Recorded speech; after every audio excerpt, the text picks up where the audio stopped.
Where are Jason Corbett's kids now? A look at their lives after a deadly American marriage. In August 2015, Jason Corbett was brutally murdered, a crime that shocked not only his native Ireland, but also the quiet community of Winston-Salem, North Carolina. The perpetrators were his second wife, Molly Martens, and her father, Tom Martens. Their claim? Self-defense against a man they portrayed as abusive. But this wasn't just a case of alleged domestic violence turned deadly.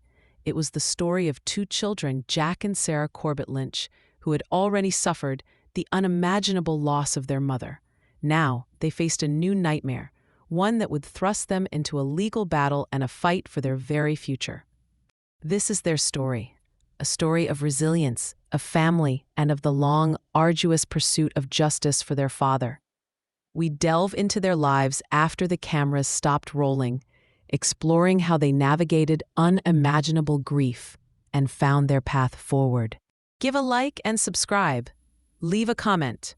Before the name Molly Martens entered their lives, Jack and Sarah knew only the love of their parents, Jason and Margaret. But in 2006, tragedy struck. Margaret Fitzpatrick Corbett, a vibrant and loving mother, died unexpectedly from an asthma attack. Jack was just 2 years old. Sarah was only 12 weeks old. Their world, once filled with the warmth of a complete family, was shattered in an instant. In the wake of Margaret's death, Jason sought help caring for his young children. Molly Martens, a young woman from Tennessee, was hired as an au pair in 2008. She quickly became an integral part of the family. Over time, the relationship between Jason and Molly evolved beyond caregiver and employer. A romance blossomed, leading to their marriage in June 2011. The family relocated to Winston-Salem, North Carolina. Jack, then 7, served as the ring bearer. Sarah, a flower girl, walked down the aisle ahead of her new mother.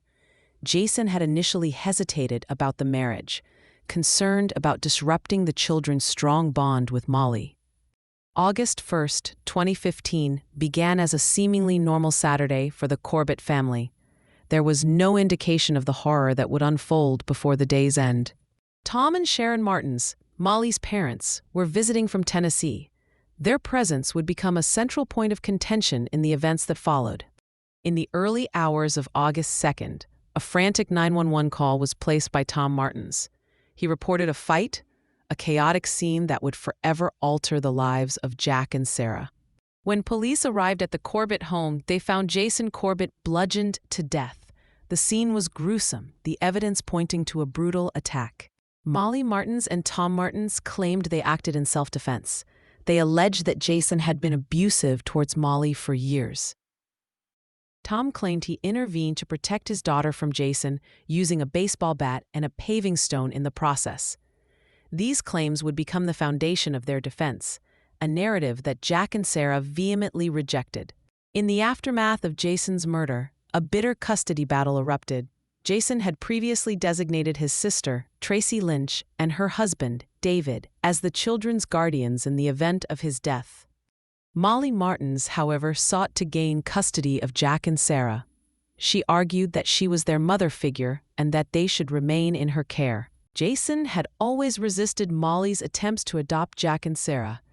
He wanted to protect their Irish citizenship and ensure they remained connected to their Irish heritage. This resistance would later be seen as a key motive in the events leading up to his death. The fear of losing the children fueled the custody battle. After a tense legal battle, a judge ruled in favor of Tracy and David Lynch. Jack and Sarah were finally allowed to return to Ireland, to the loving embrace of their family. They began intensive therapy to cope with the trauma they had endured. They settled into a new life with their cousins, surrounded by the familiar comforts of home. Even after Jack and Sarah returned to Ireland, Molly Martens continued to reach out to them through social media. She posted messages on Facebook, claiming continued love and asserting her role as their mother. These posts were seen by many as manipulative and insensitive, further fueling the anger and resentment felt by the Corbett family.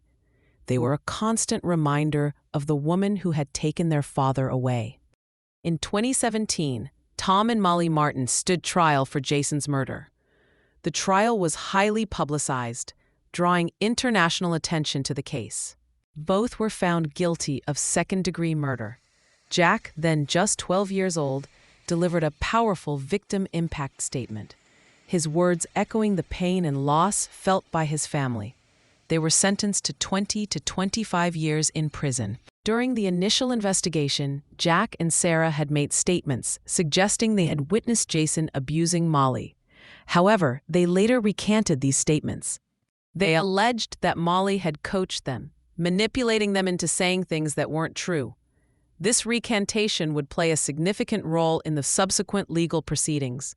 In 2020, the convictions of Tom and Molly Martens were overturned on appeal. The appellate court ruled that the children's initial statements should not have been admitted as evidence, deeming them prejudicial. This decision sent shockwaves through the Corbett family and their supporters. It felt like a betrayal of justice, a devastating blow to their long fight for accountability. In early 2023, a new chapter in the case unfolded. Molly Martens entered a no-contest plea to voluntary manslaughter. Tom Martens pleaded guilty to the same charge. In exchange for their pleas, the second-degree murder charges were dropped. This outcome was met with mixed reactions, many feeling that it was a lenient resolution given the brutality of the crime. During the resentencing hearing, Jack and Sarah once again had the opportunity to address the court. Jack, now a young man, accused Molly of being a monster, his words filled with raw emotion. Sarah, in a powerful statement, rejected Molly as her mother. She spoke of the pain and betrayal she felt, emphasizing the enduring love she had for her father. Today, Jack and Sarah reside with Tracy and David Lynch in Limerick, Ireland. They have found stability and love within their extended family. They are surrounded by a supportive community, allowing them to heal from the trauma they have endured. They continue to honor Jason's memory, keeping his spirit alive in their hearts. Sarah has emerged as a powerful advocate for victims of crime and those who have experienced loss. She honors her father's memory by marking birthdays and anniversaries publicly. She is the author of Noodle Loses Dad, a children's book designed to help young people cope with grief. She also wrote A Time for Truth, My Father Jason and My Search for Justice and Healing, a memoir detailing her family's story and her pursuit of justice. Sarah hopes to share her family's story and the truth about what happened to her father.